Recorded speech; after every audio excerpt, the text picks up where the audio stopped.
जय जगन्नाथ। जय जय जगन्नाथ।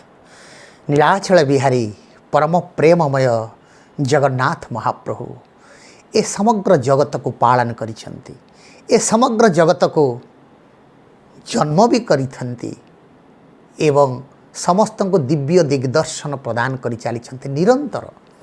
प्रभु जगन्नाथ मनीष को कहते रे मनीष तू जदि गोटे पाद पकईकरी मो आड़ को आसवाई अग्रसर हेबु ताहले 1000 पाद पकई मु दौड़ी जाई तोते आलिंगन करी। भगवान इच्छा नहेले जगन्नाथंकर इच्छा नहेले ए बद्ध जीव ए संसारी जीव ए गरीब जीव ए अभावी जीव केबे हेले जगन्नाथ पाखक जाई परिबो कि केबे हेले जगन्नाथ को प्राप्त हो पारिबो कि संभव नुहे। तेणु प्रभु जगन्नाथ कहते सर्वांतकरण रे जो मनीष जो जीव तार कर्ममय जीवन को निच्छक भाव में प्रतिपादन कर सारला परे तार जो कर्तव्य रही तार व्यक्ति जीवन प्रति जो कर्तव्य रही तार पारिवारिक जीवन प्रति जो कर्तव्य रही तार दाम्पत्य जीवन प्रति जो कर्तव्य रही सांसारिक जीवन प्रति जो कर्तव्य रही ये समस्त कार्य को संपादन कर सारला परे जदि जत किंचित समय तोते मिले ताहले तो जगन्नाथंकर शरणापन्न ही श्री जगन्नाथंकर महामंत्र ओम जय जगन्नाथ निरंतर जप करने प्रभु कहते सप्ताह थरटी तुमको श्री जगन्नाथ चेतना सत्संग निजे को सामिल करने को पड़ो। सत्संग अनुप्राणित हेले सत्शिक्षा आहरण कले सचिदानंदंकर दर्शन लाभ कले श्री जगन्नाथंकर महादीक्षा प्राप्त हेले जीवर अंतर्निहित सुप्त शक्तिर विकास घटी थाए। तेणु प्रभु जगन्नाथ कहते यही अंतर्निहित सुप्त शक्तिर विकास करने प्रभु जगन्नाथ प्रथमे सत्संग प्रचलन कले। जो सत्संग जितेबाला प्रभु जगन्नाथ चतुर्धा मूर्ति हिसाब से श्रीमंदिर रत्न सिंहासन रे विराजमान कले जो प्रथम दिन से दिन 33 कोटी देवता मान सहित प्रभु प्रथमे सत्संग को ये धरावतरण करते। सत्संगर अयमारंभ श्रीक्षेत्र होता प्रभु जगन्नाथ सत्संगर शिक्षा प्रदान करते ब्रह्मा को विष्णु को महेश्वर सहित 33 कोटी देवादेवी मान को तापर पर्याय सत्संगर दायित्व ब्रह्मा को देइथिले। ए पृथ्वी जाक बुली बुली स्वयं ब्रह्मा सृष्टि सर्जना कर सारला परे साधु संत मानक गहन रे सत्संग आरंभ करथिले। जगन्नाथ संस्कृति रे जगन्नाथंकर चेतना रे सत्संग प्रथम करी ए विश्व रे आरंभ होइतला धरावतरण करितला सत्संग जहाँ श्रीक्षेत्र रे अनुष्ठित होइतला प्रभु जगन्नाथंकर दिव्य निर्देश रे एवं ए भूखंडर ए आर्य भूखंडर चतुर्दिगरे पूर्व पश्चिम उत्तर दक्षिण रे ए सत्संग को पर्यवेक्षित करने ए सत्संग को त्वरान्वित करने से अंचल साधु संत मान को एकत्रित करी देवता मान नेतृत्व रे पुरुषोत्तम मान नेतृत्व रे सत्संग परिचालना करने जगन्नाथ महाप्रभु निर्देश देते जो जगन्नाथ महाप्रभुंकर दिव्य निर्देश रे चारि धाम उत्पत्ति होता। महाप्रभु मान को कही रखी सत्य जुगरे बद्रीनाथ धाम सृष्टि करा जाइथिला जगन्नाथ महाप्रभु यह को ज्ञानर धाम हिसाब रे निर्देश देइथिले।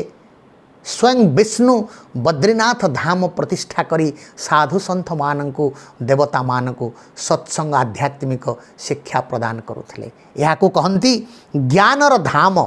जदि कौनसी कार्य करने को आपण को हुए भातटी रांधिबा को हेले भात रांधिबा बाबदरे आपणकर साम्यक ज्ञान हवा दरकार। पानी देवा को पड़ो चाउल पकेबा को पड़ो डेक्ची को माजिबा को पड़ो गैस लगेबा को पड़ो ए समस्त ज्ञान थिले जाई आपण भात रांधि पारिबे। ए संसार रे चलिबा को हेले ए संसार को चलैबा को हेले एक आदर्श व्यक्तित्व संपन्न मनीष तैयारी करने को हेले सत्संग होची मनीष तैयारी कारखाना। तेणु सत्य जुगरे जगन्नाथ निर्देश रे स्वयं विष्णु बद्रीनाथ धाम रे एक धाम प्रस्तुत कले जोठी ज्ञान संपर्कित शिक्षा समस्त को प्रदान करागला। तापर सत्य जुगर परिसमाप्ति है समग्र विश्वर साधु सन्थ माने ज्ञानी माने विज्ञानी माने बद्रीनाथ धाम एकत्रित होई जगन्नाथ को केन्द्रायित हैला परे सत्य जुगर परिसमाप्ति हैला। तापर आसला त्रेतया जुग। मर्यादा पुरुषोत्तम को दिव्य निर्देश प्रभु जगन्नाथ प्रदान कले जे आपण रामेश्वर रे जो धाम सृष्टि करने पाए रामेश्वर धाम को प्रभु मर्यादा पुरुषोत्तम श्री रामचंद्र देव सृष्टि कले। जोटी सत्संग अनुष्ठित है साधु सन्थ माने मर्यादा पुरुषोत्तम अनुगामी माने ए समग्र विश्वर प्रतिटी मनीष मर्यादा पुरुषोत्तम प्रभु श्री रामचंद्र को केन्द्रायित है।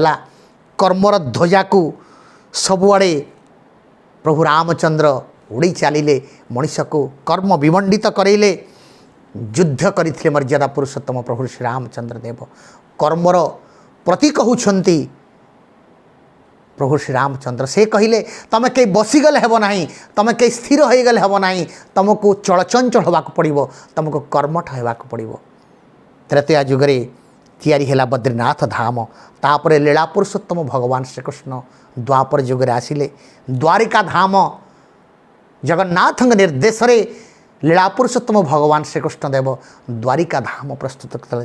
द्वारिका धाम तैयारी कले जो धाम रे प्रभुंकर लीला निरंतर चलिला। भक्त माने द्वारकाधीश नेतृत्व रे ए समग्र विश्व संस्कार को आरंभ कले। आध्यात्मिक संस्कार सामाजिक संस्कार मनुष्यर चलनीर संस्कार आचारर संस्कार कर्मर संस्कार ए सबुर संस्कार एक वैप्लवात्मक परिप्रकाश होता द्वारकाधीश धाम रे। ताहा भगवान कृष्णंकर ताहा होची प्रेम धाम रे विश्व विदित है। भगवान श्रीकृष्ण प्रेम रे समस्त को बांधिक आबद्धित करी प्रेम को वितरण करते समग्र विश्व मानव जाति जाति धर्म वर्ण निर्विशेष नारी पुरुष निर्विशेष समस्ते जगन्नाथ लीला पुरुषोत्तम भगवान श्रीकृष्ण शरणापन्न होते प्रेम वितरण करते। ज्ञान कर्म आउ प्रेमर समाहार ए कली जुगरे श्रीक्षेत्र रे समन्वयर ठाकुर समाहार ठाकुर सर्वधर्मर ठाकुर सब भावर ठाकुर स्वयं सचिदानंद परम प्रेममय पूर्ण ब्रह्म सचिदानंद दारु ब्रह्म हिसाब रे धरावतरण कले। स्वयं जगन्नाथ जी जगत सृष्टि करिसंती जे विष्णु को सृष्टि करिसंती जे राम को सृष्टि करिसंती जे कृष्ण को सृष्टि करिसंती ए जगत को सृष्टि करिसंती 33 कोटी देवादेवी मान को जो जगन्नाथ सृष्टि करिसंती से पूर्ण अवतार हिसाब रे सत्य जुगरे जगन्नाथ धाम श्रीक्षेत्र धाम रे विराजमान कले। ताहाकु सेइथिपाई कहंती मोक्ष धाम। आपण कर्म धाम ज्ञान धाम भक्ति धामर समन्वय रे सबु कर्म ज्ञान भक्तिर समन्वय होता ये श्रीक्षेत्र धाम रे जहाँ आज चली ए समन्वयर वार्ता ताहाकु मोक्ष धाम बोली कहती। जो भक्त जो श्रद्धालु जगन्नाथंकर शरणापन्न होकर श्रीक्षेत्र धाम रे निरंतर कर्म प्रेम आउ भक्ति ज्ञान रे निजको निमज्जित करे ए संसार सेवारे निजको उत्सर्ग कर दिए जगन्नाथ को निरंतर उपासना करुथाए प्रेम भक्ति ज्ञान गदगद होकर निज जीवन को प्रभुंकर पदार बिंदर उत्सर्ग कर दिए। जगन्नाथ चेतना माफिक निज जीवन को परिचालित करे निज परिवार को परिचालित करे। जेमती जगन्नाथ निर्देश रे गोलक बिहारी विष्णु ज्ञान प्रदान करुले सत्संग माध्यम मर्यादा पुरुषोत्तम जमती कर्मर प्रतीकात्मक परिप्रकाश करते लीला पुरुषोत्तम भगवान श्रीकृष्ण जमती प्रेमर प्रतीकात्मक परिप्रकाश करते सेमती ज्ञान प्रेम भक्तिर समन्वय जो मुख्य धाम श्रीक्षेत्र धाम जगन्नाथ धाम रे जो भक्त प्रभु जगन्नाथ को दर्शन करे प्रभु जगन्नाथ ठारे निजर अंतरर भाव को पूर्ण प्राण रे कही पकाए हे प्रभु जगन्नाथ मते उद्धार कर। प्रभु जगन्नाथ केबे हेले पछे जानते नहीं। प्रभु जगन्नाथ पुरी लोक को उद्धार करने को आसी नाहांती। प्रभु जगन्नाथ ओडिया लोक को उद्धार करने को आसी नाहांती। प्रभु जगन्नाथ भारत वर्षर लोक को उद्धार करने को आसी नाहांती। प्रभु जगन्नाथ ये जगतर समस्त को उद्धार करने को आसी। से हिंदू हुंतु से मुसलमान हुंतु से जैन हुंतु से बौद्ध हुंतु से ख्रीस्टियान हुंतु जेकोसी धर्मर से लोक होता ना कहीं सर्वधर्मर ठाकुर होचंती प्रभु जगन्नाथ। ये कथा को आपण मान को मर्मे मर्मे उपलब्धि करने को पड़ो एवं समग्र विश्व में ये अमृतमय वार्ता को नहीं पहुँचेगा को पड़ो कहीं प्रति देश देश भितर युद्ध चली विद्वेष चली अहंकार चली परश्रीकातरता चिंताधारा आज बहु ऊपर को उठीगला सी कौच मुझे युद्ध में परास्त करी मु श्रेष्ठ राष्ट्र हेबी ये कौच मुझे परमाणु बोमा पकई मु श्रेष्ठ राष्ट्र हेबी सबु देश मते समर्थन करेंगे। ये जो जनमानस को ध्वंस करी मानवीय चेतना को ध्वंस करी अराजकता सृष्टि करी ये सभ्य संसार को ए सभ्यता को नष्ट करने को आज विश्वर अनेक राष्ट्र उद्यम करुछंती से राष्ट्र मानकरे जगन्नाथ चेतनार प्रचार प्रसार हवा दरकार। तेम जमती 16 सहस्र गोपांगना माने थिले 16 सहस्र साधु सन्थ माने थिले आज 16 सहस्र गुरु श्री गुरु सद्गुरु जगतगुरु परम गुरु को धरावतरण करिसेंती प्रभु जगन्नाथ। आसंतु आमे ए जगतवासी को जगन्नाथंकर महादीक्षा प्रदान करिबा जगन्नाथ को केन्द्रायित करी ये जगत निश्चित उद्धार पाइब निश्चित उद्धार पाइब। जय जगन्नाथ जय जगन्नाथ जय जय जगन्नाथ जय जय।